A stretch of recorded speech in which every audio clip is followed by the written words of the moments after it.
ये समय हंसने खिलखिलाने में व्यर्थ कर देने का नहीं है। अदिति, सती, तुम किस चिंता से व्यग्र हो दीदी? क्या तुम उस चिंता से परिचित नहीं? नहीं दीदी। और सती, तुम? मैं भला आपकी चिंता कैसे जान सकती हूँ दीदी? ये चिंता मेरी नहीं है, हम सबकी है। अर्थात? तुम उस समाचार से अनभिज्ञ तो नहीं कि पिताश्री हमारे विवाह का विचार कर रहे हैं?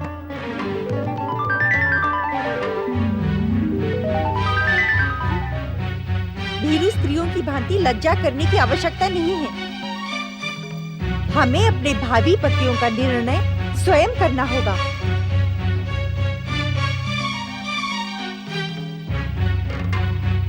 आप उचित नहीं कह रही हैं दीदी।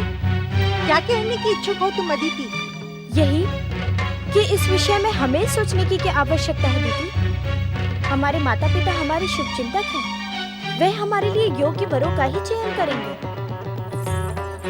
तुम्हें अपनी बहन कहते हुए मुझे लज्जा का अनुभव हो रहा है अदिति। हमारे स्वाभिमानी और महान पिता दक्ष प्रजापति का तनिक भी अभिमान तुम में नहीं है। चकित होने की आवश्यकता नहीं है। तुम्हारी संकेतों की भाषा हम समझ नहीं पा रहे हैं दीदी। यदि संकेतों की भाषा समझ नहीं पा रही हो तो मैं सरल भाषा में कहती हूँ। क्या तुम दोनों अपने आप को माता पिता की इच्छा के सम्मुख समर्पित कर देने की इच्छुक हो?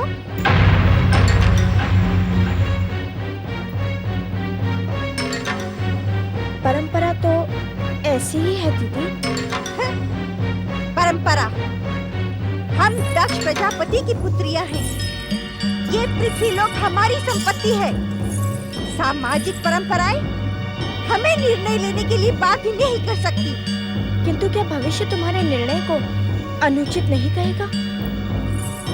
भविष्य से भयभीत होकर स्थिति अपना सौभाग्य बदल नहीं सकती, अपितु अपने निर्णय से भविष्य को अपनी प्रशंसा करने के लिए विवश कर देगी। जानती हो क्यों? क्यों दीदी? क्योंकि दीदी को अपने लिए असाधारण महापुरुष पति की अभिलाषा है, जिसका निर्णय वह स्वयं करेगी। स्वयं।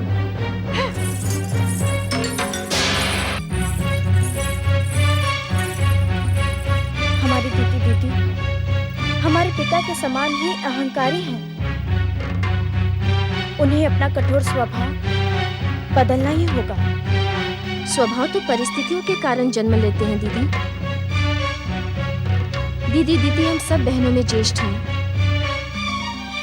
उनके जन्म के समय हमारे पिताश्री में अहंकार और प्रतिशोध की भावना अत्यधिक थी। तुम सत्य कह रही हो सती। परिस्थिति अनुकूल होने और हम सबके जन्म के कारण पिताश्री का स्वभाव अब पहले जैसा नहीं रहा, जिसका प्रभाव हम सब पर पड़ा। एक बात पूछूं सती? पूछो ना दीदी। सत्य कहेगी? असत्य क्या होता है ये तो तुम्हारी बहन जानती भी नहीं दीदी। पति के विषय में तेरा क्या विचार है सती? आहो दीदी आहो। क्या हुआ सती? उनका स्मरण करवाकर तुमने मेरे मन को उनकी दिव्य भक्ति से भाव विभोर करा दिया है दीदी। आहो दीदी आहो। उनका स्मरण करवाने के कारण मैं तुम्हारी ऋणी हो गई हूँ। किंतु वे हैं कौन? जन्म जन्मांतर से मुझे आश्रय प्रदान करने वाले मेरे पति परमेश्वर महादेव शिव हैं दीदी। उनके अतिरिक्त मैं किसी और के विषय में विचार भी नहीं कर सकती। किंतु माता पिता ने इसके विपरीत निर्णय लिया तो? निश्चिंत रहो दीदी। श्री महागणेश की लीला और महादेव शिव की इच्छा के कारण माता पिता महादेव को ही मेरा कन्यादान करने के लिए विवश हो जाएंगे।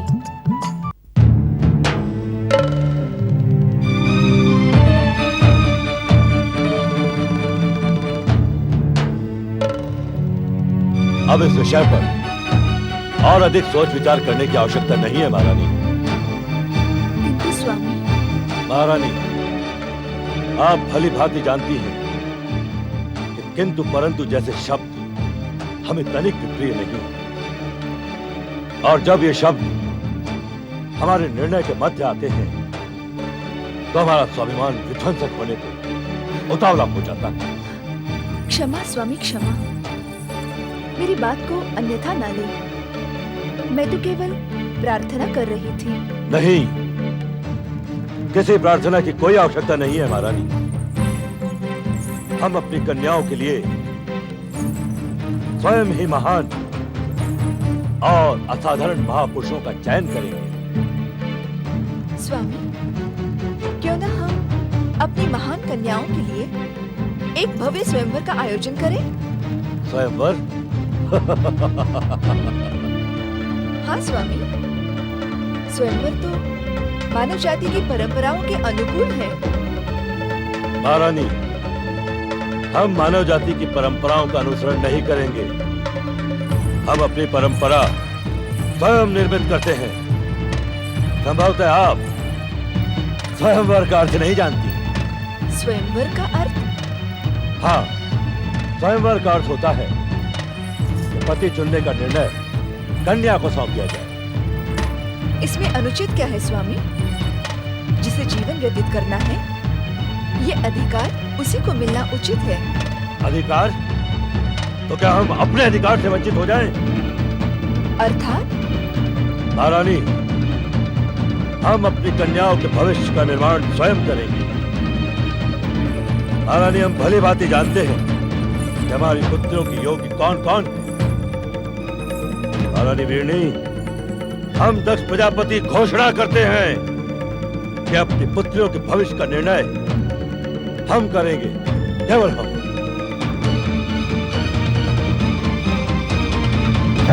पुत्र दक्ष, रामदेव, आप इस समय यहाँ? पुत्र, तुम्हें चिंता मुक्त करने के उद्देश्य से ही मैं यहाँ प्रकट हुआ हूँ। चिंता? दक्ष प्रजापति को चिंता? इस पृथ्वीलोक के एकमात्र प्रजापति दक्ष प्रजापति को चिंता? रामदेव, जिस दिन चिंता को अपने अस्तित्व से मोह समाप्त हो जाएगा, उस दिन वो दक्ष प्रजापति की ओर आंख उठाकर देखने का भी तो साहस करेगी। स्वामी, परम पिता ब्रह्मा जी परम आदरणीय हैं। वे किस उद्देश्य से यहाँ पधारे हैं, आप सुन तो ले। हम भली भांति जानते हैं कि कौन कितना आदरणीय है। किस उद्देश्य से आए हैं आप यहाँ? पुत्र दक्ष, तुम्हारी पुत्री और हमारी पौत्री प्रिय सती का विवाह महादेव शिव से पूर्व निश्चित है।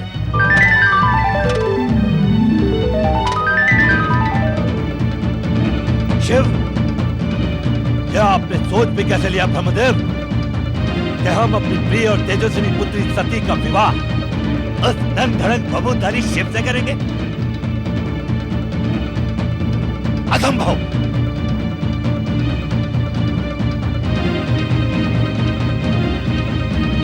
दक्ष, संभवतः तुम महादेव शिव की महानता से अपरिचित हो, इसी कारण तुम उनके प्रति अपमानजनक शब्दों का प्रयोग कर रहे हो। प्रजापति दक्ष अपनी महानता के अतिरिक्त किसी अन्य की महानता को जानने का इच्छुक भी नहीं है ब्रह्मदेव। तुम्हें परामर्श देना हमारा कर्तव्य था। आपको परामर्श देने के लिए हमने आमंत्रित नहीं किया था। तुम आमंत्रित करो अथवा ना करो, किंतु ब्रह्म वाक्य अटल है। तुम्हारी पुत्री सती शिव संगिनी शक्ति का मानवीय अवतार है। ये तो संयोग मात्र है कि मातृशक्ति ने तुम्हारी पुत्री के रूप में जन्म लेकर तुम्हें कृतार्थ किया है।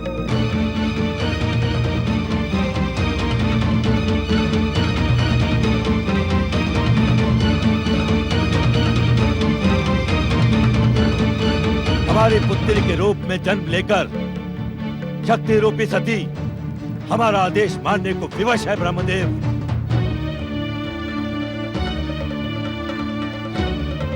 और हमारा आदेश है कि सती का विवाह उस नम धड़म भभूतारी शिव से कदापि नहीं होगा, कदापि नहीं।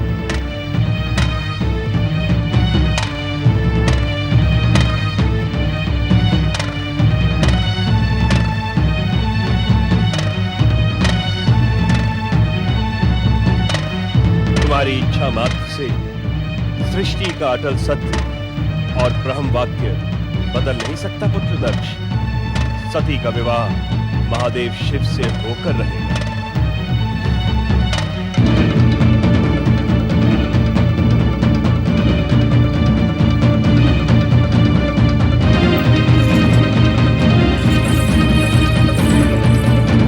असंभव। पिताश्री के दृढ़ निश्चय से तो ऐसा प्रतीत होता है कि वे तुम्हारी मनोकामना किसी भी मूल्य पर पूर्ण नहीं होने देंगे। पिताश्री के निर्णय से अधिक प्रभावी होगी शिव इच्छा। पिताश्री कुछ भी कर लें, परंतु सती का आश्रय शिव के अतिरिक्त अन्य कोई भी नहीं हो सकता।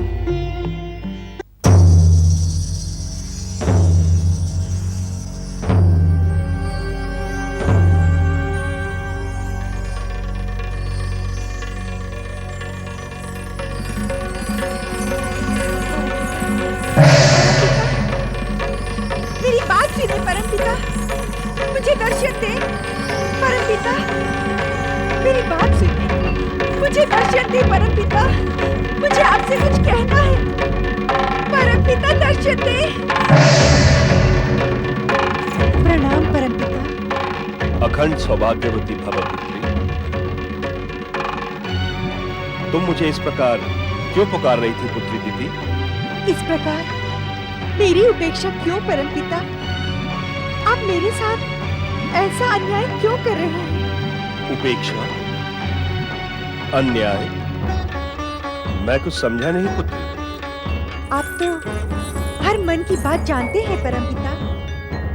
मैं दक्ष प्रजापति की ज्येष्ठ पुत्री और आपकी ज्येष्ठ पौत्री हूँ, किंतु आपने मेरी उपेक्षा करके मेरी छोटी बहन सती की विवाह संबंध की घोषणा कर दी, जबकि दक्ष कन्याओं में विवाह का प्रथम अधिकार मेरा है।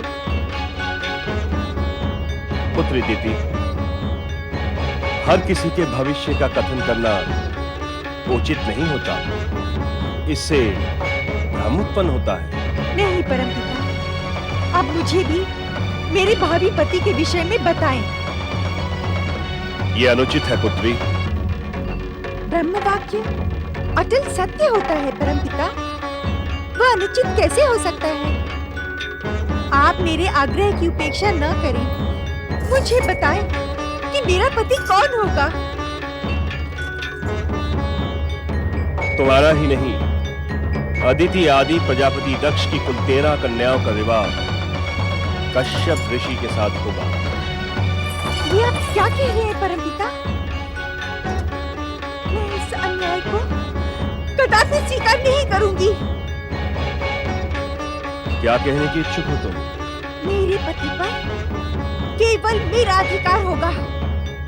मैं किसी अन्य का हस्तक्षेप कदापि स्वीकार नहीं करूंगी।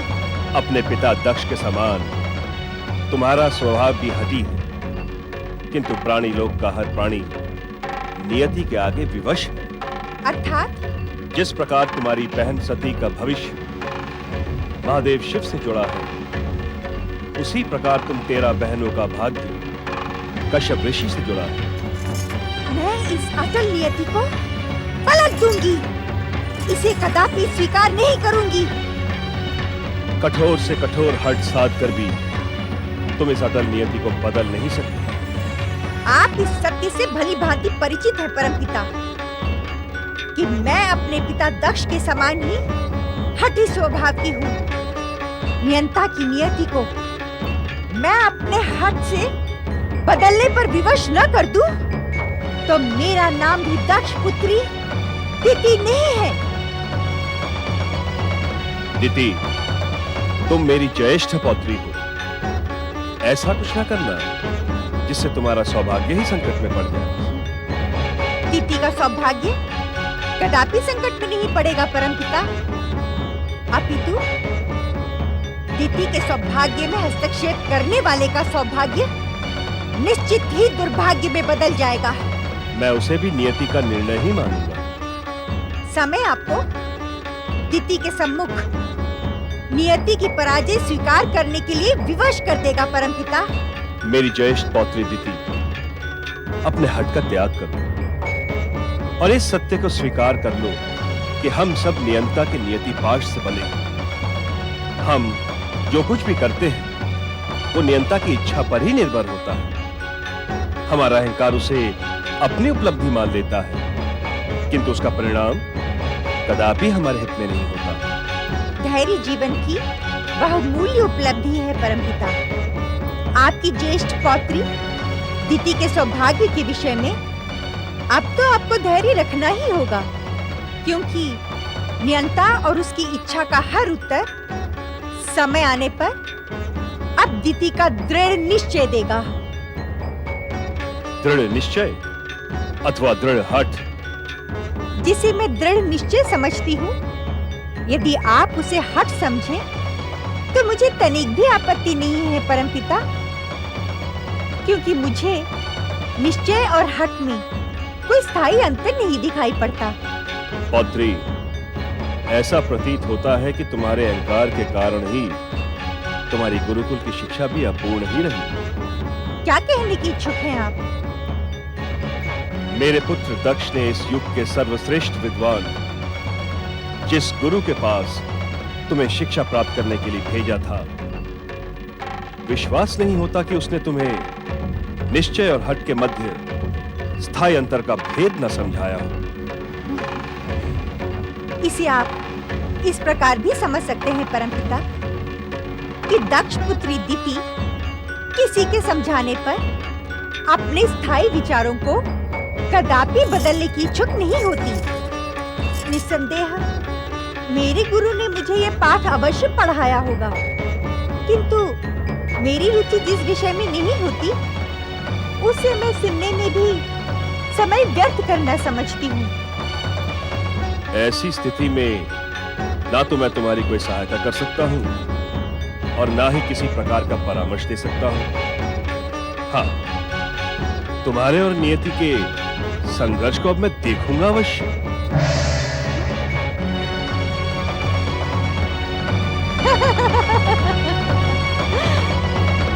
अवश्य देखना परमपिता, अवश्य।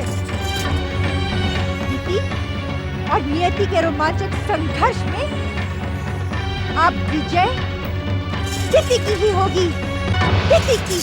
नारायण नारायण श्रीमन नारायण नारायण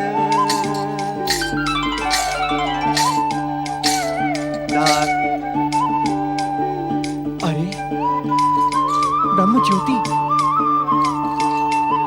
हे परमपिता, हे परमपिता, जब सौभाग्यवश मुझे आपकी इस पवित्र ज्योति के दर्शन हो ही गए हैं, तो कृपा कर अपने महान दर्शन देकर मुझे कृतार्थ करें परमपिता, मुझे कृतार्थ करें।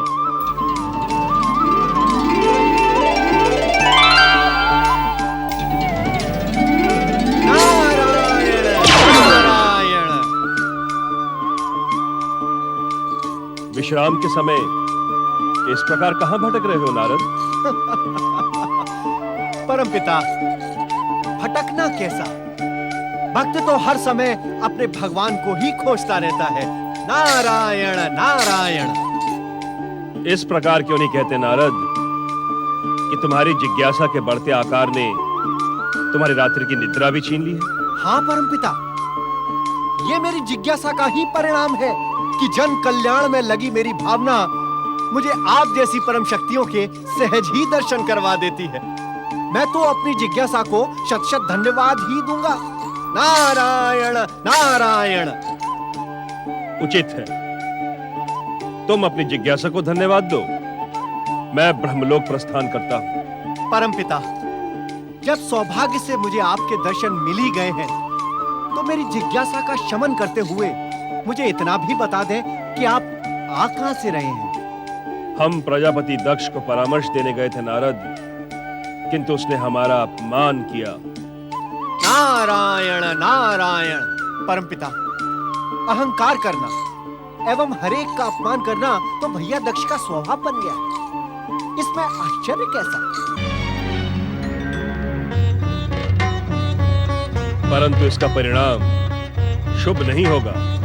अहंकारी का परिणाम शुभ हो ही नहीं सकता परमपिता।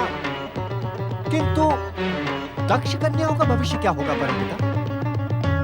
तुम्हारी जिज्ञासा ने प्रश्न बनना आरंभ कर दिया है, तो सुनो नारद।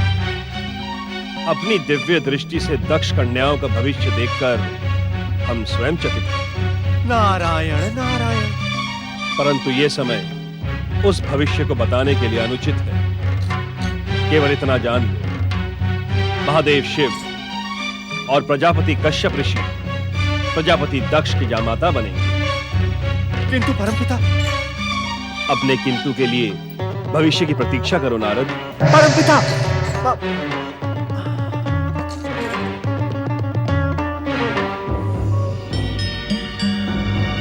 नारायण नारायण। ओम महागणेशाय नमः स्वाहा। ओम महागणेशाय नमः स्वाहा। ओम महागणेशाय नमः स्वाहा। नारायण नारायण। श्रीमन्नारायण नारायण नारायण। ओम महागणेशाय नमः स्वाहा। ओम ऋषि कश्यप। महागणेशाय नमः स्वाहा। नारायण नारायण। प्रणाम देवर्षि। कश्यप आश्रम में पधारकर आपने हमें धन्य कर दिया है। आपका स्वागत है देवर्षि।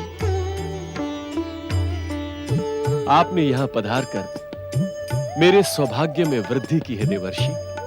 ऋषिवर, जिस पर परम देव श्री महागणेश की कृपा दृष्टि हो, उसके सौभाग्य में भला ये नारद नारायण नारायण क्या वृद्धि कर सकता है? ऋषिवर, श्री महागणेश तो प्रथम पूज्य, रिद्धि सिद्धि एवं सौभाग्य के दाता हैं। देवर्षि, आपके देव ज्ञान के सम्मुख कश्यप शून्य है।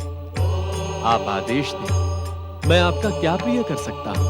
ऋषिवर, क्या आप अपने विवाह के संबंध में परमपिता ब्रह्मा जी की भविष्यवाणी से अपरिचित हैं? परिचय का प्रश्न तो तब उठता है देवर्षि, जब हम अपने विवाह के संबंध में इच्छुक हो। नारायण नारायण। अर्थात ऋषिवर, आप भी एक भक्त अपने संबंधों को लेकर चिंतित क्यों हो देवर्षि? श्री महागणेश जी की जो इच्छा होगी, उसे ही हम उनका प्रसाद समझकर स्वीकार कर लेंगे।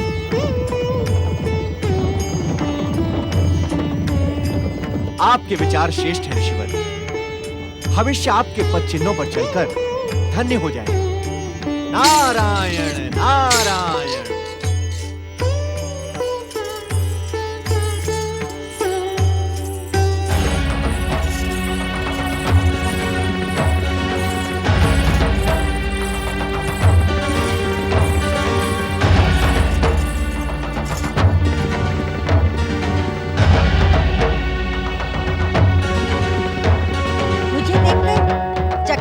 आवश्यकता नहीं है ऋषिवर। मैं दक्ष प्रजापति की ज्येष्ठ पुत्री दीप्ति हूँ। राजकुमारी दीदी, आप यहाँ किस उद्देश्य से आई हैं? देवर्षि नारद के जाने के पश्चात भी क्या इस प्रश्न की आवश्यकता है? हाँ, क्योंकि देवर्षि नारद ने मुझे आपके विषय में कुछ भी नहीं बताया है। आश्चर्य, किंतु देवर्षि नारद का स्वभाव तो ऐसा नहीं है। ऋषिवर, परमपिता ब्रह्मा जी की भविष्यवाणी के अनुसार आप मेरे पति होंगे। इसी कारण मैं आपकी महानता की परीक्षा लेने आई हूँ। किंतु ये अनुचित है। अनुचित? क्या अनुचित है ऋषिवर? बिना माता पिता की अनुमति किसी भी कन्या का पर पुरुष के समीप जाना नीति और मर्यादा के विरुद्ध है। आपको इस बात का ज्ञान कैसे है कि मैं माता पिता की अनुमति के बिना यहाँ आई हूँ? आपके माता पिता आपको इस प्रकार यहाँ आने की अनुमति कदापि न देते। आपका नैतिक ज्ञान तो मेरे योग्य है, किंतु आपका व्यवहारिक ज्ञान, अर्थात आप इस सत्य से अनभिज्ञ तो नहीं कि मैं इस पृथ्वी के स्वामी दक्ष प्रजापति की पुत्री हूँ। इसी कारण आप मेरे पिता के अधीन हैं। आपको मेरे स्वाभिमान पर ठेस पहुँचाने का कोई अधिकार नहीं है। और आपको मेरी परीक्षा लेने का अधिकार है? निस्संदेह, जिस प्रकार आप मेरे पिता के अधीन हैं, उसी प्रकार आप मेरे भी अधीन हैं। मैं दक्ष प्रजापति की पुत्री हूँ, ज्येष्ठ पुत्री। अधिकारों की दुहाई न दे राजकुमारी दीदी, क्योंकि एक ऋषि की परीक्षा लेने का अधिकार आपके पिता को भी नहीं है। ऋषिवर, उत्तेजित न हो राजकुमारी, मैं जो कुछ भी कह रहा हूँ सत्य के आधार पर कह रहा हूँ। तो क्या आप मेरी और मेरे पिता की महानता को अस्वीकार करते हैं? एक व्यक्ति की दृष्टि से तो मैं दक्ष प्रजापति की योग्यता स्वीकार कर सकता हूँ, किंतु एक ऋषि की दृष्टि से न तो तुम्हारी कोई महानता है और न ही तुम्हारे पिता दक्ष प्रजापति की। ऋषिवर, मैं आपको अपनी महानता स्वीकार करने पर विवश कर दूंगी।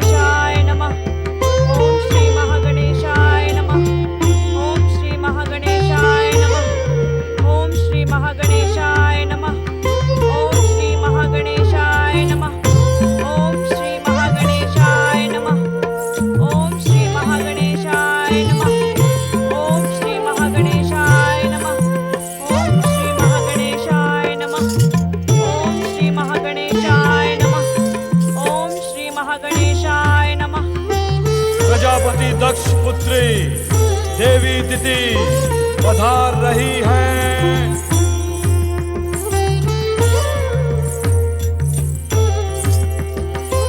मुझे आप दोनों से कुछ कहना है।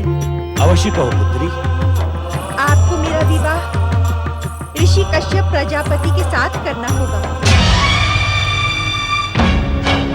ऋषि कश्यप प्रजापति? हाँ। दीदी, तुम्हारा विवाह किसके साथ होगा इसका निर्णय हम करेंगे। तुम्हें अपने पति के चुनाव का कोई अधिकार नहीं है। उत्तेजित न हो पिताश्री, मेरा निर्णय परमपिता ब्रह्मा जी की अटल भविष्यवाणी से जुड़ा है।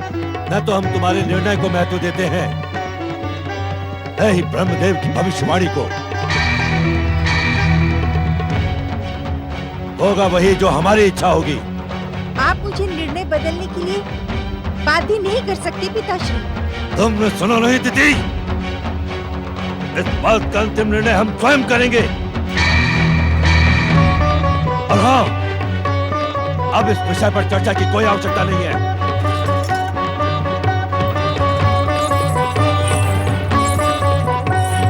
वे तुम्हारे पिता है दीदी, उनके सम्मान का ध्यान तुम्हें रखना चाहिए। मैं उनकी पुत्री हूँ, उन्हें मेरे कल्याण की चिंता करनी चाहिए।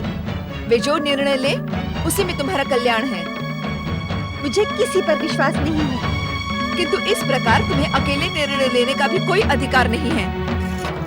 जो प्रश्न मेरे भविष्य से जुड़ा है उसकी चिंता करने की अनुमति भला मुझे क्यों नहीं है? ये हमारी परंपरा नहीं है। मुझे परंपराएं तोड़ने में आनंद आता है माताश्री, किंतु ये अनुचित है। क्या अनुचित है और क्या उचित, ये मैं भली भांति जानती हूँ। दीदी, मैं अपना निर्णय किसी भी मूल्य पर नहीं बदलूंगी। कश्यप ऋषि के साथ विवाह करके मैं उनका अभिमान खंडित करूंगी और अपनी महानता सिद्ध करूंगी।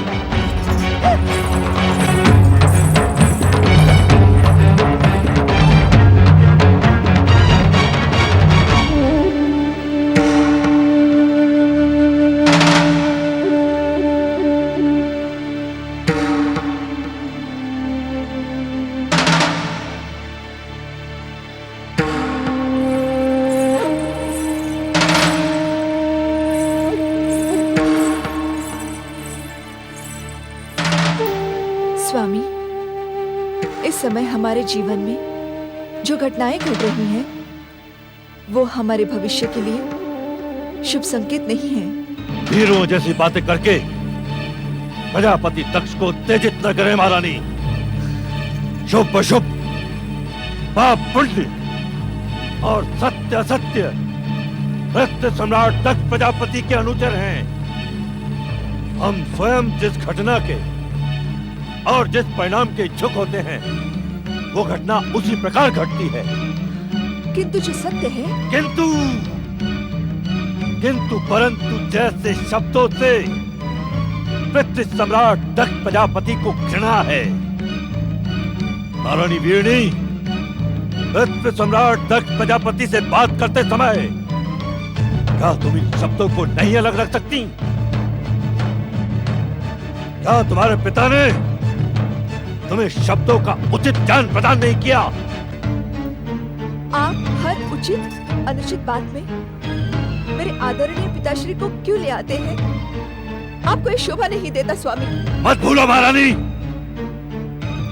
तुम इस समय पृथ्वी सम्राट प्रजापति दक्ष के सम्मुख खड़ी हो। इस पृथ्वीलोक का हर प्राणी दक्ष प्रजापति के सम्मुख तुच्छ होता है। तुम भी और तुम्हारे पिता प्रजापति वीरण भी। मैं आपकी उपेक्षा करने की इच्छुक नहीं हूँ, किंतु एक चेतावनी देने की इच्छुक अवश्य हूँ। चेतावनी? ऐसी चेतावनी महारानी?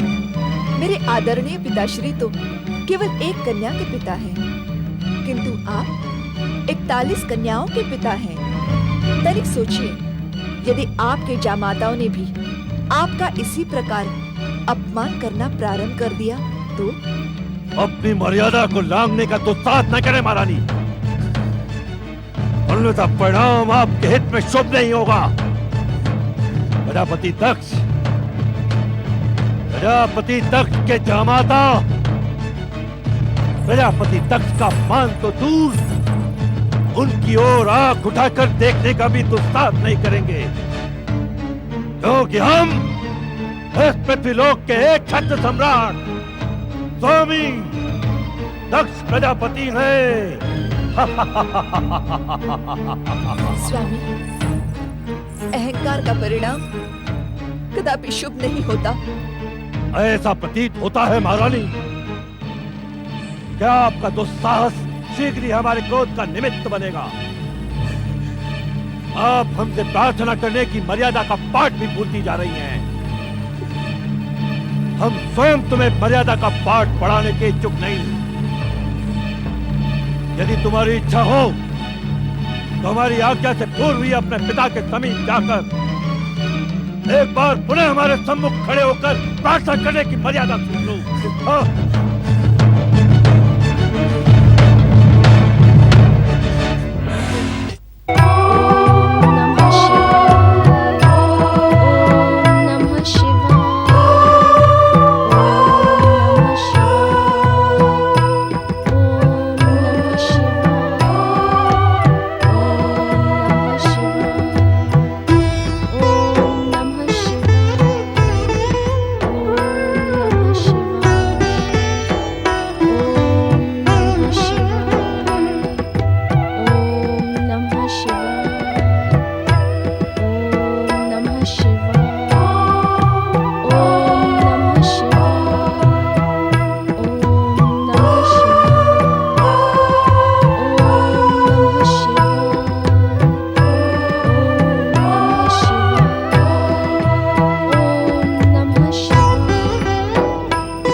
मुझे तुमसे ऐसी अपेक्षा नहीं थी। तुमने दक्ष महल में शिव पूजा का साहस कैसे किया? ये साहस नहीं है पिताश्री, ये तो अपने आराध्य और स्वामी के प्रति समर्पण है। हाँ, समर्पित होने के लिए तुझे वो नंग धड़ंग औगड़ शिव ही मिला है? अरे सोच, दक्ष महल की सुविधाओं में रहने वाली तू और अवधूत के साथ कैसे रह पाएगी? मैं तो जन्म जन्मांतर से इन्हीं के साथ रहती आई हूँ पिताश्री। इस संसार की समस्त सुख सुविधाएं विश्वेश्वर शिव की एक क्षण की समीपता के सन्मुख शून्य है। तेरी बुद्धि भ्रमित हो गई है। जो उस नंग धड़ंग त्रिशूलधारी की महानता का असत्य बखान कर रही है। सावधान पिताश्री, आपकी दुर्भावना आपके दुर्भाग्य का कारण भी बन सकती है। मेरी पुत्री होकर मुझे ही चेतावनी देने का दुस्साहस करती है। मैं शिवलिंग को ही उठाकर फेंक देता हूँ। शिव, तूने तक प्रजापति का अपमान करने का दुस्साहस किया है। मैं प्रतिज्ञा करता हूँ कि एक दिन तेरा घोर अपमान करूंगा, घोर अपमान, और तेरा विवाह शिव से कदापि नहीं होगा। हाँ, आप समझते क्यों नहीं है पिताश्री? पूरे संसार में शक्ति का आश्रय एकमात्र शिव ही है।